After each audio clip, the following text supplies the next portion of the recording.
Hello, welcome back to Teen Story Share.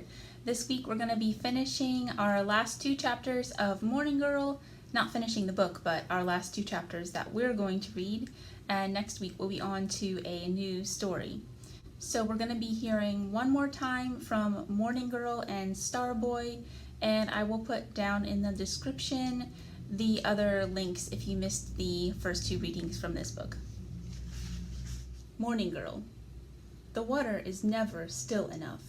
Just when I can almost see my face, when my eyes and my nose and my mouth are about to settle into a picture I can remember, a fish rises for air, or a leaf drops to the surface of the pond, or Starboy tosses a pebble into my reflection, and I break into shining pieces.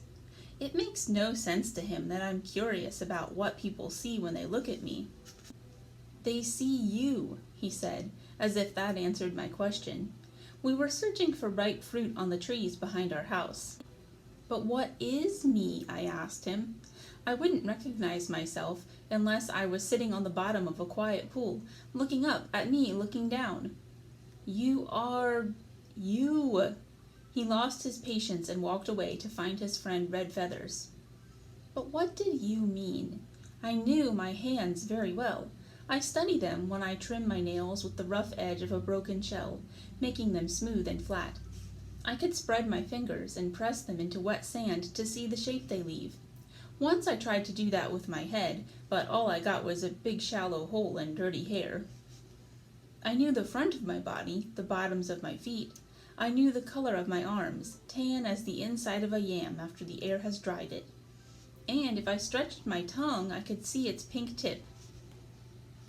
Tell me about my face, I asked Mother one day when we were walking along the beach. She stopped, turned to me in confusion. What about your face? Is it long and wrinkled like grandmother's, or round as a coconut like Starboy's? Are my eyes wise like yours, or ready to laugh like father's? Are my teeth as crooked as the trunks of palm trees? Mother cocked her head to the side and made lines in her forehead. I don't think I've ever looked at you that way, she said. To me, you've always been yourself, different from anyone else. But I want to know, I begged her. Mother nodded. I remember that feeling. Try this. She took my hand and guided it to my neck. Touch, she told me, very softly. No, close your eyes and think with your fingers. Now, compare. She placed my other hand on her face, the face I knew better than any other. I traced the line of her chin. Mine was smaller, pointier. I followed her lips with one thumb, my own with the other. Hers seemed fuller. Your mouth is wider, I cried, unhappy with myself. That's because I'm smiling, Morning Girl. And suddenly my mouth was wide too, and my cheeks were hills on either side. Next, I found the lashes of our eyes, then moved above them. Even without watching, I could see the curved shape of Mother's dark brows. They made her look surprised at everything, surprised and delighted. Mine are straight, I said, like your grandfather's. He had always looked tired. I liked surprised better. Now, here, Mother cupped my fingers around the tip of my nose. I could feel the breath rush in and out of my nostrils. I could smell the fruit I had picked with Starboy. Finally, we moved to the ears, and in the dark they were as delicate and complicated as the inside of a spiral shell, but soft. Our ears are the same, I told Mother, and she felt with her own hand, testing and probing every part. You're right. She sounded as pleased as I was.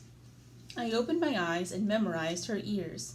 At least that part I would now recognize. Did this help you? She asked me. Do you know Morning Girl any better?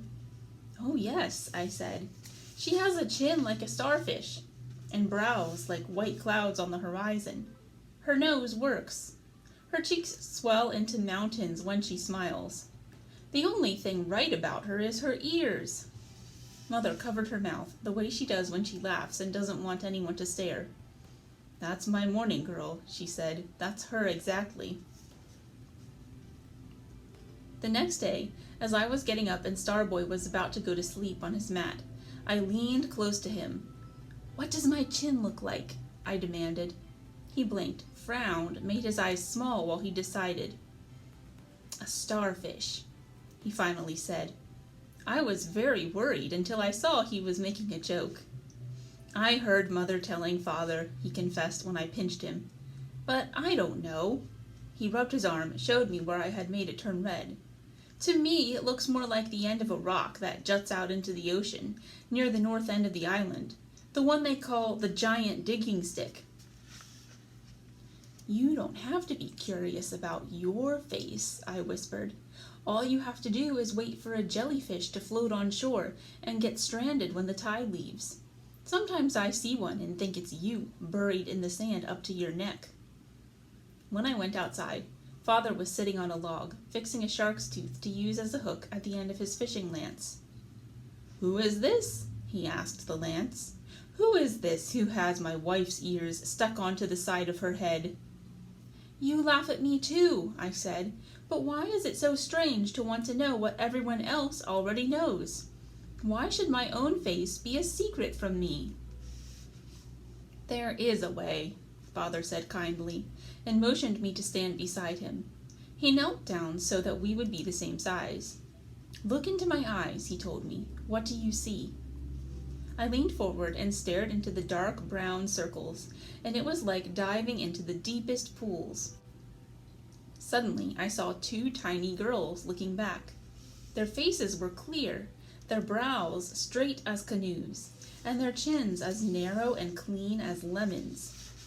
As I watched, their mouths grew wide. They were pretty. Who are they?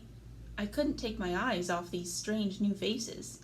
Who are these pretty girls who live inside your head? "They are the answer to your question," Father said, "and they are always here when you need to find them." Starboy. The first thing the wind moved was my blood. It ran faster in my arms and legs, pushing against my skin, warning me. I looked east where the sky was barely turning pink, and instead of being pale, the clouds were the color of dark boulders scattered on a wet beach. The rain, when it came, didn't fall in the proper way but rushed to the west, fast as a flock of sparrows chasing a hungry gull from their nests. Soon the fronds of the palms and the grasses in the marshy place behind our house were straining in the same direction. The land tried to flatten itself, to become so smooth that the storm could slide across it quickly without hooking on to anything. I had been outside studying the sky from our cassava patch, had watched the stars drown one by one, and had felt the pull of the storm's toe myself. Our house, just across the short grass from where I lay, leaned and groaned, begging to go. In a flash of lightning, I saw my father standing in the doorway. His hair was flying in all directions at once. Even his eyes seemed to stretch, and there was a worry on his face I had only seen there once before. The time when the bad visitors, their bodies painted white for death, were spotted in 3 big rafts to the south of the nearest island. My father called to my mother, and she appeared beside him, holding to his waist with both arms. Next to her, Morning Girl was excited. "Starboy!" my mother shouted over the wind. She turned her head from side to side, shielding her eyes from the rain with her hand, searching for where I might have gone. "I'm here!" I cried, but my words fled west too and never reached her. So I got up and started to cross the clearing to our house. Then I was being pushed, shoved, a giant fist at my back and beneath my knees, and all I could hear was the wail of a hill of noise, the whipping leaves. Sand stung my face, but by squinting I could see Morning Girl, pointing in my direction. My father got down on his hands and knees and crawled toward where I was headed, dragging himself forward by reaching, first for a stump, then for a rock. Suddenly I was back on the ground, trying to grab onto something myself, something that didn't want to go. But no sooner would my fingers close around a plant than it would break off at the stem. No sooner would my heels find a root than I would be skidded forward, skipping like a flat rock thrown on a pond. The rain was before me and behind me and all around me, a thick, crashing wave, and all I knew was water and movement that slammed and hissed and screamed my name. But no, it was my father's voice, changed by his worry, made louder than I had ever heard it. I couldn't catch all the words, just some, like find and come and help. And then a strange calmness poured over my thoughts, and I was watching what was happening to me, as if it were happening to someone else. I saw my wet arms, my twisting legs. I saw the roof of our house, the yellow fronds soaked a dark tan, become a winged turtle and swim away from the poles. I saw trees, big and small, crash into one another. Yet I wasn't afraid. I kept seeing Morning Girl's face, and I felt the same as she had looked. Interested, curious, amazed that such weather as this could be. I watched, the way you watch when you know you want to remember. Slowly, even though everything was going fast. Carefully, even though everything was confusing. In some part of me, I thought that if I noticed each piece of what I saw, I could someday put it all together into a story. Far away from where I watched, my back was scratched. My hip was bounced on a stone. My chest was squeezed so tightly that it was hard to breathe. Far away from where I listened to the howl of the wind, mixed with the shrieks of the birds, I knew I was heading toward an area of the island where no grasses grew, where the coral was sharp and dangerous. Far away from where I loved this storm, I realized it could hurt me. Yet there was no time to be scared, and too much to see to close my eyes. I didn't want it to stop. To my right was a very large tree, a special tree with fingers that dug into the earth. Usually the higher branches were filled with red parrots. It was a place people sat under during important times. The trunk was so broad, the bark so old and carved, that you could find in its designs the faces of all the people who have ever died, if you needed to talk to them once more. We went there to look for the new sister when she didn't come home, and there she was, not far from my grandfather. Even in the dim gray light, even with the thunder in my ears, even when I lost the sense to know up from down, I could see that I was coming closer and closer to that tree.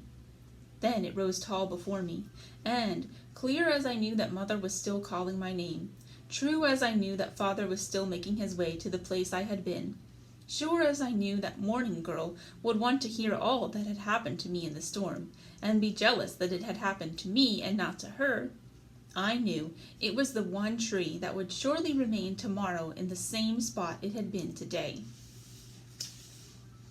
I couldn't exactly move my body where I wanted it to go, and I couldn't exactly stop it either, but by throwing my shoulders to one side, I managed to shift my course a little bit. So I did it again and again, and the fourth time my hand hit against one of the large tree's fingers. I grasped it and held on. A short time later, the wind retreated, as if it were sucking in a large breath in order to blow harder, and I took the chance to pull myself closer to the trunk. I was not alone there. Shells and flowers, even a bird and a blue snake, were pressed into the deepest folds of the wood. By making myself very soft, by letting my back find its own way, I fit into a kind of shallow basket that I would never have noticed with my eyes. As long as I kept my balance, leaning toward the opposite direction of where the wind wanted me, I became part of the tree, another face looking out into the world, watching. With my ears so hard against the bark, I could almost hear the others arguing and joking, chanting and singing to themselves in their own language. The wind was angry that I had discovered how to stop myself. It slapped my cheeks and banged my head and pulled at my elbows. And just as suddenly as it had come, my calmness was gone, yanked away from me. "Mother!" I yelled. "Father! I'm here!" At first, there was no answer, nothing beyond the roar. But then, "It's all right, Star Boy," came a gnarled voice, coiled as the twist of knotted wood. "Stay with us, and you will be safe." It was my grandfather, high above me. "It's you, isn't it?" I whispered, and he laughed the way I remembered, when he used to hold me against his warm skin and tell me stories about the sort of man I would grow up to be. "I'll visit with you as long as this storm lasts," he said. "You must sit very still, and you must never tell anyone that I was here or what I say. It will be a secret between us." "At least one person," I begged him. "You always argue, star boy," he sighed. "All right, only Morning Girl, but she won't believe you." Then we talked and talked and talked. Later, when the rain once again began to seek the ground, when the palm fronds still attached to trees could once again return to their usual shapes, when I caught sight of my mother running toward me through the tangle of broken branches, and heard my father promising her that they would find me soon, I thanked my grandfather and told him goodbye. All right, that is it. If you want to read the rest of the story, you can check this out at the library. I hope you have a great weekend. Thanks for joining us for this story, and we'll be back next Friday with a brand new book. Bye!